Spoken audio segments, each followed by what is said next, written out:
This axe head has been sitting in a bucket of water for 3 days. Just water. And a handful of oak bark chips from the woodpile. Pull it out and look at that.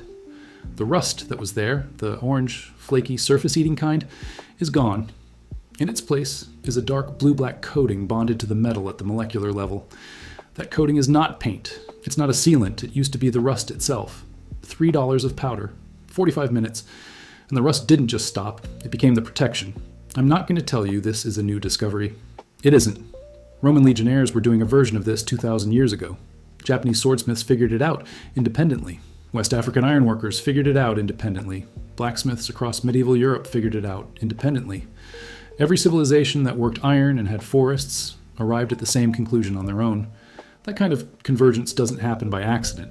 That's chemistry being obvious to anyone paying close attention. The reason you've never heard of it? The global auto parts industry generates over $400 billion a year. Roughly $90 billion of that comes from rust damage alone. Replacement panels, brake lines, exhaust systems, suspension components that should have lasted decades.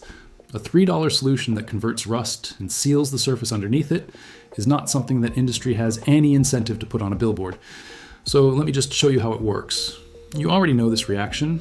You've seen it your whole life and just never had a name for it.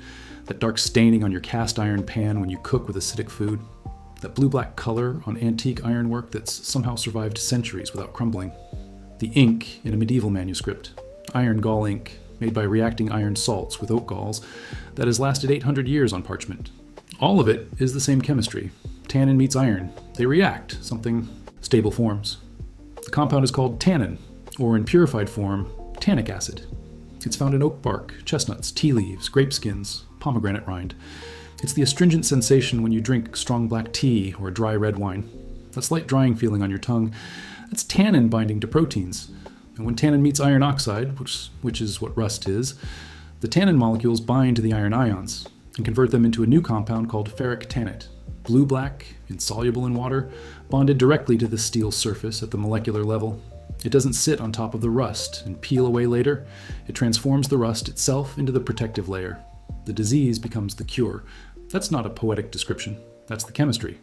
Formally documented in 1813 by a French chemist named Henri Braconnot.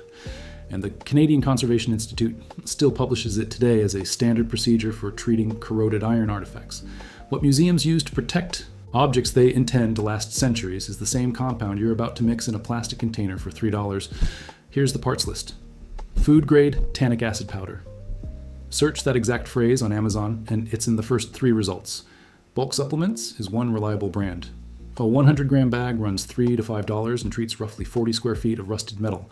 That's an entire truck frame, a full set of camp tools, and still have powder left over. Phosphoric acid, and this is the upgrade most recipes skip. Research published in Advances in Materials Science and Engineering found the optimal formula is 3% tannic acid combined with 10% phosphoric acid.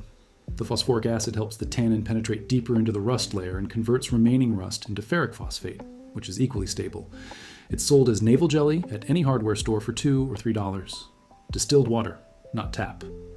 Tap water contains chloride ions, and chloride accelerates corrosion. A $1 jug from the grocery store, a foam brush or cotton rag, a wire brush or steel wool for prep. That's it. Total cost, $3 to $6. The tannic acid alone still works. The combination works significantly better. Before I walk you through the build, here's how I found out this works. I had a bench full of tools that had gotten away from me. A mattock left out too many winters. Trowels with serious surface rust. A draw hoe I'd had since my 20s that I couldn't bring myself to replace. I tried the usual things. Wire brushing, WD-40, navel jelly straight from the tube. They helped temporarily. 6 months later, the orange crept back. I came across the tannic acid chemistry, mixed up a batch, and spent one afternoon going through every rusted tool on that bench. And I wasn't expecting what happened next. It was genuinely satisfying in a way I didn't anticipate. There's something almost meditative about the process. Brushing the solution. Watching the color shift from orange to dark gray to blue-black right in front of you. It's slow enough to be calming. A SMR before I knew what ASMR was. The quiet scrub of the wire brush. The soft color change happening while you watch. The smell of the tannin solution, earthy and slightly sweet like strong forest tea. Everyone I've talked to who's done this describes the same thing. There's something deeply satisfying about watching something broken become whole again right in your hands. That was almost 12 years ago. The mattock is still in the garden shed. The draw hoe is on the wall. Not one of them has re-rusted to anything worse than a faint surface patina. I touch up once a season in about 20 minutes. 12 years. $3 of powder in one afternoon. Here's how it goes together. Mix 4 grams of tannic acid powder into 100 milliliters of warm distilled water. Stir until dissolved. The solution turns the color of strong black tea. Add a teaspoon of navel jelly and stir it in. That's your formula. Take your wire brush or steel wool and knock off any loose, flaking rust. You don't need to sand to bare metal. That's actually the wrong approach. The tannin needs existing rust to react with. Remove what's already detached and preventing good contact. Leave the rest. Brush the solution evenly across the surface. Within 10 to 15 minutes, the color shifts. Orange-brown to dark gray to blue-black. That's the conversion happening in front of you. Ferric tannate forming in real time. Let it dry completely. 2 to 4 hours. Then apply a second coat. The Canadian Conservation Institute specifically calls for multiple thin coats rather than one thick one. Excess ferric tannate can flake.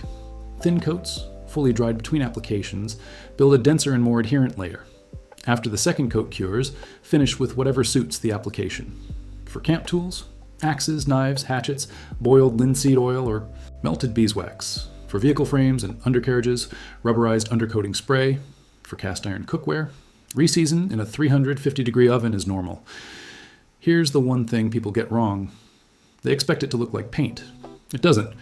It looks like the metal got darker and slightly metallic. Some people see that and think it didn't work. It worked. The blue-black finish is the ferric tannate. That's the protection. One honest note, this significantly reduces corrosion. It doesn't make metal immune under all conditions. In high chloride environments, sea air, heavy road salt, the layer will degrade over time and need reapplication. For most outdoor and camping use, that's a once-a-season touch-up, taking 20 minutes, using powder from a bag you bought years ago. The commercial rust converter products at your hardware store, $15 to $30 a bottle, list tannic acid as their primary active ingredient. Pull up the safety data sheet on any of them, and there it is. Same chemistry, different label, 10 to 15 times the price. Now here's the part that keeps sitting with me. This knowledge was so universal that independent civilizations on 4 continents arrived at it separately. Roman leatherworkers discovered it by accident in tanning vats and told the blacksmiths. Japanese swordsmiths developed their own version using fermented persimmon juice. West African ironworkers used acacia pods and shea bark before the monsoon season. Iron Age bog bodies have been found in northern Europe with intact iron blades beside them, more than 1,000 years old, preserved not by any deliberate treatment, but by the naturally high tannin content of the peat water. Somewhere in the last 100 years, as the hardware store aisle filled with branded products, this knowledge stopped being passed down. The old knowledge just quietly sat on a shelf and gathered dust. A 100-gram bag in 45 minutes, and it's back in your hands. I don't know what brought you here. Maybe it's the axe head that came back from a camping trip orange. Maybe it's the truck frame you've been putting off. Maybe the cast iron pan sitting in the corner of the kitchen since last winter. Maybe you just like knowing how things actually work and ended up here at midnight because of an algorithm you can't explain. Doesn't matter. The rust on whatever you're looking at right now is not a problem waiting for an expensive solution. It's a raw material waiting for the right chemistry. $3, 45 minutes, and the rust goes to work for you. That's it for today, and I hope to see you in the next. Take care.